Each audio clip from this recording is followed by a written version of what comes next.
Taste the Daily. Tiruvannamalai Annamalaiyar கோயில் கார்த்திகை தீப திருவிழாவின் முக்கிய வைபவமான மகாரதம் எனப்படும் பெரிய தேர் திருவிழா பக்தர்கள் வெள்ளத்தில் வெகு விமர்சையாக நடைபெற்றது. 200 டன் எடையும் 59 அடி உயரம் கொண்ட தேரில் உண்ணாமுலையம்மன் உடனாகிய அண்ணாமலையார் எழுந்தருள அண்ணாமலையாருக்கு அரோகரா, உண்ணாமலையம்மனுக்கு அரோகரா என்ற பக்தி முழக்கத்துடன் பல்லாயிரக்கணக்கான பக்தர்கள் தேரை வடம் பிடித்து இழுத்து சென்றனர்.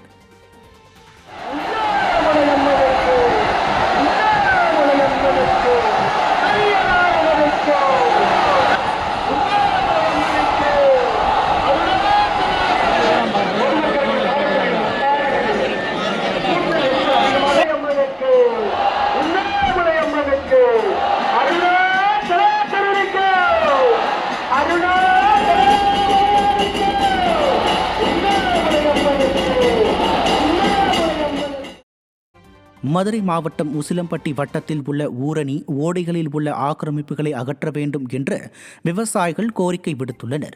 உசிலம்பட்டி வட்டாட்சியர் அலுவலகத்தில் நடைபெற்ற விவசாயிகள் குறைதீர்க்கும் கூட்டத்தில் பங்கேற்ற 58 கால்வாய் சங்க விவசாயிகளும் மதுரை மாவட்ட நன்சை புன்சை விவசாய சங்க விவசாயிகள் ஆக்கிரமிப்புகளை அகற்ற புகார்களுக்காகவும் மனுக்களுக்காகவும் காத்திருக்காமல் சம்பந்தப்பட்ட கிராம நிர்வாக அலுவலர்களே நடவடிக்கை எடுத்து மீட்க வேண்டும் என்று கோரிக்கை விடுத்தனர்.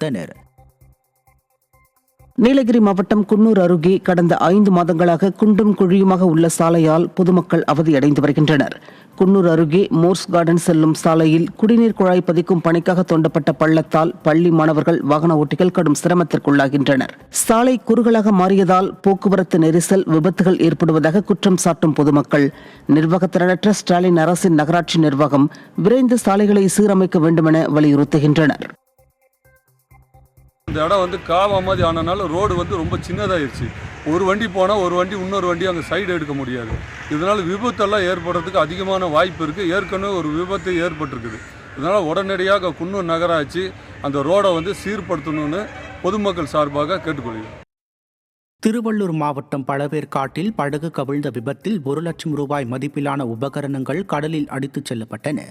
சதீஷ் மற்றும் மூர்த்தி ஆகியோர் கடலுக்கு மீன்பிடிக்க சென்ற நிலையில் முகத்வாரத்தில் படகு சென்றபோது கடல் சீற்றத்தால் அலையில் சிக்கி படகு கவிழ்ந்தது. இந்த விபத்தில் மீன்பிடிக்க சென்ற இருவரும் கடலில் சிக்கிக் கொண்ட நிலையில் சக மீனவர்கள் உதவியுடன் படகை மீட்டு கரைக்கு திருப்பினர். படகில் வைக்கப்பட்டிருந்த மீன்பிடி வலைகள், வாக்கி டாக்கி போன்ற அனைத்தும் கடல் அலையில் அடித்துச் செல்லப்பட்டன.